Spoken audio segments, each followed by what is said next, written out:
நேற்று பிறந்தவன்லாம் நான் தான் அடுத்த முதலமைச்சர்னு பேசிக்கிட்டு இருக்கான்.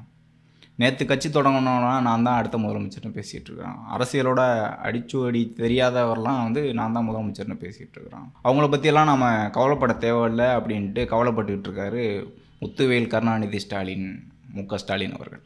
இப்போ தொடர்ந்து தமிழக வெற்றி கழகம் கட்சி தொடங்கிய பிறகு தளபதி விஜய் அவர்கள் 2026 போட்டியிடுறேன்னு சொன்ன பிறகு கட்சி தொடங்குறவங்களாம் திமுகவை ஒழிக்கணும் தான் வரான், அவங்களெலாம் பேசி பெரிதுபடுத்த விரும்பலை, அவங்களுக்கு விளம்பரம் கொடுக்க விரும்பலை அப்படின்ட்டு புலம்பிக்கிட்டே இருக்கார் ஸ்டாலின் அவர்கள். தொடர்ந்து 2026 நாங்கள் தான் ஆட்சி பிடிப்போம்னு சொன்னார். நேற்றைக்கு 2024 ஆட்சி பிடிப்போம்னு சொன்னார், 7வது முறையாக. இப்படி இருக்க சூழலில் திமுக எம்எல்ஏக்கள், அமைச்சர்கள் எல்லாருமே தமிழக வெற்றி கழகத்தையும் தளபதி விஜய் அவர்களையும் குறை சொல்லி இழிவுபடுத்தி பேசக்கூடிய நிகழ்வுகளை பார்க்க முடியுது. சில எம்எல்ஏக்கள் நேரடியாக தனி மனித தாக்குதலே செய்கிறாங்க. திமுகவுக்கு அது புதிது இல்லை, இருந்தாலும் குறிப்பிட்டு சொல்கிறேன். இப்போ ஏன் அவங்களுக்கு இந்த அச்சம்னா, இதுவரைக்கும் இருந்த இந்த மன்னராட்சி, கலைஞருக்கு பிறகு ஸ்டாலின், ஸ்டாலினுக்கு பிறகு உதயநிதி ஸ்டாலின், அவர்களுடைய தங்கை, அவர்களுடைய மருமகன், இப்படி எல்லாருமே அரசியலில் ஒரு குடும்ப அரசியல், மற்ற அரசியல் இது நல்லா புரிஞ்சுக்கணும். இது வாரிசு அரசியல் கிடையாது, இது குடும்ப அரசியல். குடும்ப அரசியல்னால் ஒரு குடும்பத்தை சேர்ந்தவர்கள் ஒரு கம்பெனி நடத்துகிறாங்கன்னா அவங்களே எல்லா வேலையும் பார்ப்பாங்கள்ல. அவரே மேனேஜராக இருப்பார், அவரே லேபராக இருப்பார், அவங்க குடும்பத்தில் இருக்கவங்களே எல்லாம் வைப்பாங்க.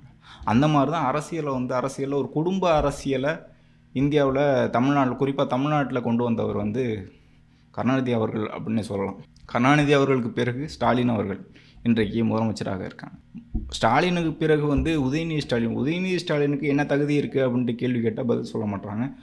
நீண்ட நெடிய காலமாக இருக்கக்கூடிய இயக்கத்தில் தொண்டர்கள் ஏற்றுக்கிறாங்க, உங்களுக்கு என்ன பிரச்சனை அப்படின்னு கேட்குறாங்க.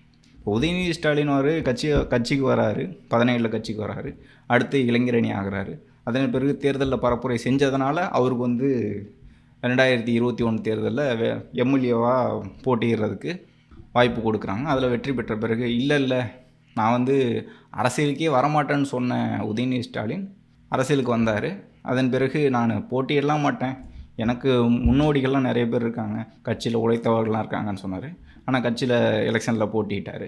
அதன் பிறகு நான் அமைச்சர்லாம் ஆக மாட்டேன் அப்படின்னு சொன்னார். அதன் பிறகு அமைச்சரும் ஆனார்.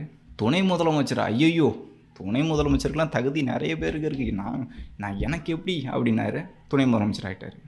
அடுத்து முதலமைச்சர் அப்படின்னு ஒரு கனவுல போயிட்டு இருந்தார். தமிழக வெற்றி கழகம் வந்தோடனே அது கொஞ்சம் ஸ்டாப் ஆகிருக்குன்னு சொல்லலாம்.